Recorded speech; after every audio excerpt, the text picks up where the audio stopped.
अब हम चलते ग्राफीय विधि से हल कैसे करेंगे उसका। पहला 2x plus 3y equal to 12 पहला समीकरण हुआ। दूसरा है x माइनस वाई बराबर 1 ये दूसरा होगा। तो ग्राफीय विधि से हल करके बताना है कि कैसे हल होगा। तो पहले लिखेंगे समीकरण एक का आलेख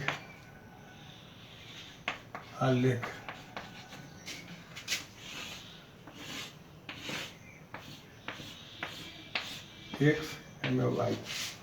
अब हम मान भरेंगे x के पूर्ण संख्या या प्राकृतिक संख्या से किसी से लेकर चल सकते हैं अपने। इसके लिए हम लोग स्वतंत्र हैं, ये कोई बात नहीं है कि क्या हम रखें। अगर यहाँ हम x के मान 0 रखते हैं तो यहाँ y के मान 0 रखेंगे। x का मान 0 रखते हैं तो y के निकलेगा, फिर y के मान वही चीज रखेंगे तो x के मान निकलेगा। तो लिखेंगे समीकरण एक में x बराबर 0 हो तो 2 गुने 0 प्लस 3y बराबर 12। तो इसका गुना करेगा तो 0 होगा, तो 0 जुटेगा न घटेगा, तो 3y बराबर 12 कट गए 4। तो y के मान हो गया 4, इसमें 4 भरेंगे। फिर अब y बराबर 0 रखने पर तो 2x प्लस 3 गुने 0 बराबर 12। तो 2x बराबर हो जाएगा, ये भी केवल 12 0 है तो कट गया 6, तो x के मान आ गया 6। तो इसमें भरेंगे 6 का आलेख 0 4 के बनेगा और एक 6 0 का होगा। उसी तरह समीकरण 2 का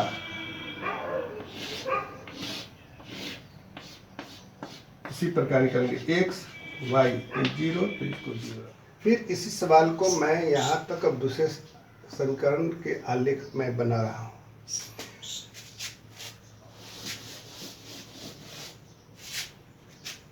तो समीकरण अब 2 में x का मान 0 रखेंगे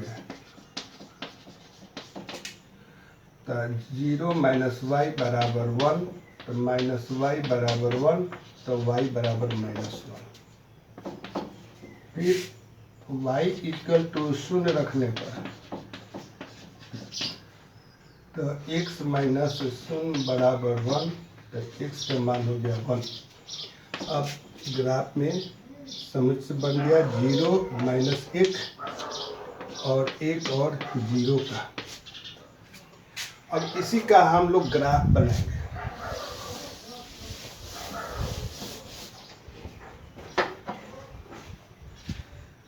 अधिकतम मान इसमें देखते हैं कि 6 है, x के चर मान का अधिकतम मान 6 और y में है प्लस में 4। उसी अनुसार हम ग्राफ पर रेखा खींचेंगे x और y के। x अक्ष ये y अक्ष।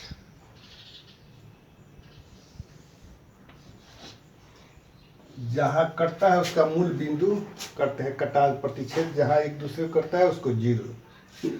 अब बराबर बराबर दूरी पर हम इसको कहे ग्राफ पर चिन्ह अंकित रहता है, ये हमको हाथ से बराबर बराबर दूरी पर अंकित करेंगे।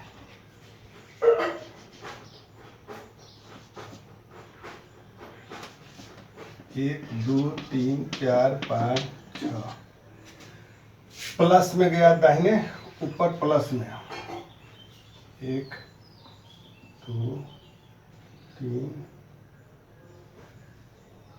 4 5 1 2 3 4 5। फिर माइनस में और नीचे 1 2 3 -1 -2 -3, ये प्लस इधर माइनस में 1 2 3 -1 -2 -3। अब देखते हैं पहला समीकरण से x का मान 0 है तो y का मान 4, इस पर दाग मारेंगे। x के मान 6 है तो y का मान 0, इसको मिलाएंगे।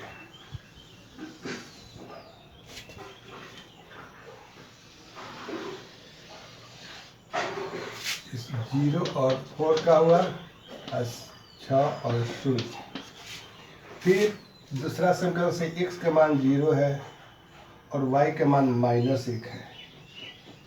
फिर x का मान 1 तो y का मान 0। अब इसको मिलाएं।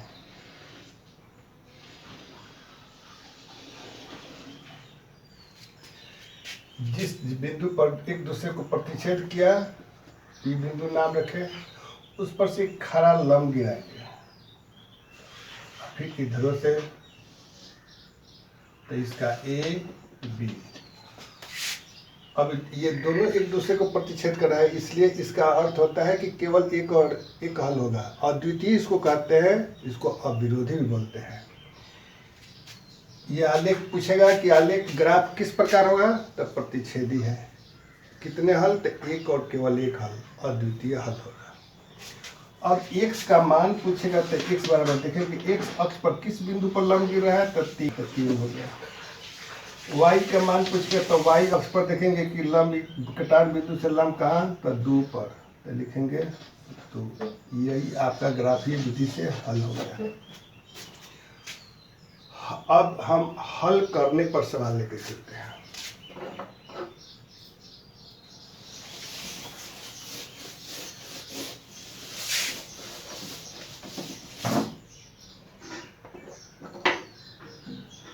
जैसे एक समीकरण है कि 2x + 3y = 9, इस समीकरण 1 है। फिर 3x + 4y = 5, समीकरण 2 का है। अब हम हल करने के कई विधि है हल निकालने का। इसको हल खाली x y का मान निकालना है। प्रतिस्थापन विधि है, विलोपन विधि है, ब्रजगुणन विधि है। इस तरह 5 गो विधि है। जिस विधि पर जिस लड़का को समझ में आया था उस पर बनाएगा। तो जैसे हम बता रहे हैं पहले विलोपन विधि पर, विलोपन विधि पर इसी सवाल को बता रहे हैं। तो इसे विलोपन में देखा जाता है, पहले हम देखें कि ये समीकरण संतुलित है या नहीं। तो देखते हैं कि x की गुणांक 3 है, इसमें 2 है, इसमें y गुणांक 3 है, इसमें 4 है, इसलिए संतुलित नहीं है, असंतुलित है। तो संतुलित करने के लिए क्या करेंगे, तो समीकरण दोनों चर में से किसी को लेकर चलेंगे। एक करना है, एक के लिए किस तरह, तो इसमें एक समान है गुना करेंगे 2 से गुना। फिर दूसरा समीकरण में 1 से वही मान लेंगे, चर एक होना चाहिए, x से x नहीं तो y। x का यहाँ गुणांक 3 है तो इसमें कूदेंगे 3 से गुना किए तो 3 दूनी 6x + 3 3 का y 9y बराबर 29 27। इस समीकरण 3 नाम दिए। अब फिर 2 से 3 दूनी 6x + 4 दूनी 8y बराबर दूनी 10, समीकरण 4। अब समझना, अब लिखेंगे घटाने जो, तो यह घटाव में नियम लेते हैं, प्लस तो माइनस, प्लस माइनस गया। घटाएंगे तो एक y बराबर, इसमें से घटाए तो 17, एक माना गया। अब यही y का समीकरण 1 में रखिए या 2 में, किसी में रखेंगे मान निकल जाएगा।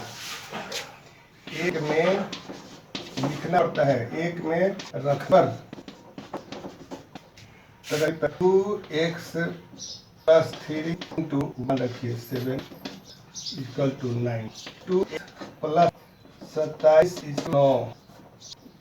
2x = 9 - 27। 2x बराबर, अब घटाएंगे -18, तो ये हो गया x के मान आ गया -9। दोनों मान निकल गया। आंसर हो गया x इक्वल टू -9 और इसका y का मान हो गया 20।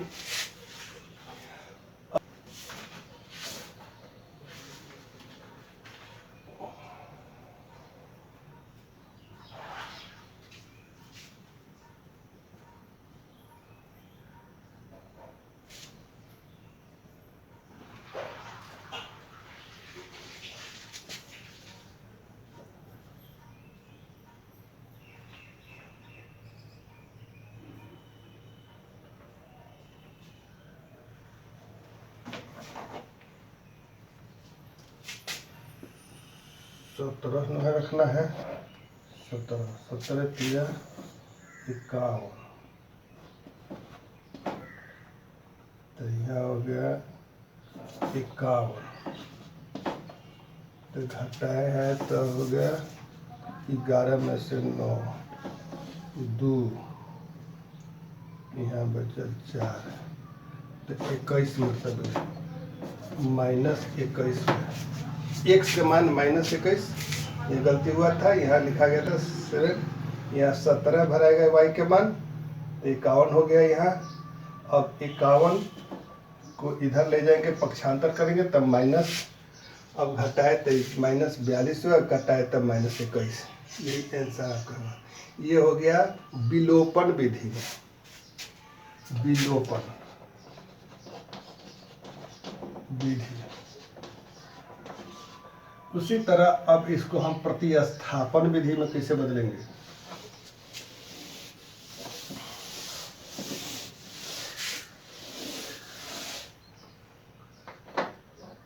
किसी एक समीकरण चलते हैं, समीकरण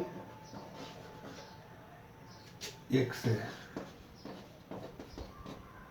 2x + 3y = 9,